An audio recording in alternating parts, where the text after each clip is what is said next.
welcome to my radio portrait of Colin Thomas and his business, Crystal Flame Photography, operating out of Newent in Gloucestershire. I have noticed, whilst going through the local newspapers and the local Newent magazine, several stories that have got the byline by Colin Thomas and photographs by Colin Thomas. In fact, he's also produced photographs for local events, I've noticed. So I thought I'd invite him to my studio. I'm sitting here today with Colin Thomas. Colin Thomas also trades as Crystal Flame Photography here in Newent, but it's not just in Newent, far and wide, I believe, Colin. Correct. How far do you actually operate? Well, I range from places like Wrexham, Stafford, Oxford, across South Wales and down to Bristol, places like that. It's quite a lot of travelling. Yes. How would you describe your photography business? I think it's got more than one aspect. Yes, it has. Like a lot of photographers, we do lots of different types of photography. At the moment, my main photography is photographing children in nurseries, ages from, say, 6 months to 5 years. I do that quite frequently during the year, mainly term time. What do you do when it's not term time? That is mainly taken up with visiting people to take photographs in their homes, portraits, family portraits and so on.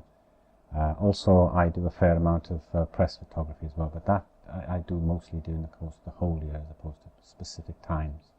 Yes, I see that. How would you describe yourself? You're not just a photographer, are you?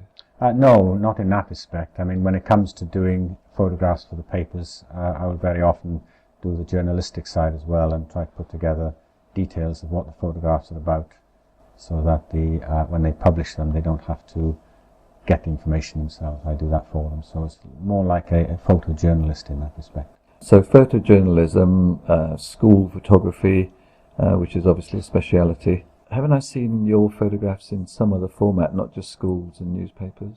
Yes, I've started to do photographs of Newent itself for people to purchase when, as visitors, they come to Newent and have a look around and maybe even stay here.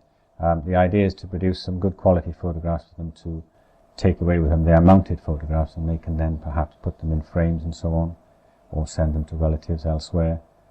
But it's mainly so that people can take away a memento, so to speak, of Newent for themselves, and they're for sale in memento gifts at the moment. So is that the idea of Crystal Flame Photography as a business rather than just Colin Thomas photographer? Yes, it is. Yes. I mean, that will develop itself into maybe calendars or postcards and so on in the future. I'm assuming from your talent that you always took photographs at some time or other. Yes, that's correct. I mean, I've had my own careers to deal with as time goes by, but my photography goes back many, many years, possibly 30, 40 years. It was always my intention to retire and to take up photography. I started to take courses whilst I worked for a company in Leicester, and then managed to get a job with a school photography company in Swindon to learn the ropes, so to speak, because I saw that as a way of going forward to start with. So I then decided to go out on my own, and here we are today. If someone wanted to get into your sort of business, someone young or someone not so young, main pieces of advice?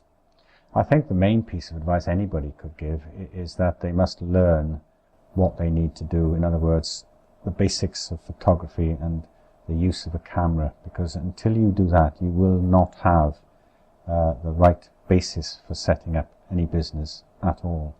But of course, there's also the artistic side, which is actually very important, because when I look at something and take a photograph, I take a photograph because I can see something in it. And I want people to see that as well as me, so therefore I take a photograph of it and show it to somebody and say, that's what I've seen. People will then see that. You need that ability to see things, and therefore take a photograph of it.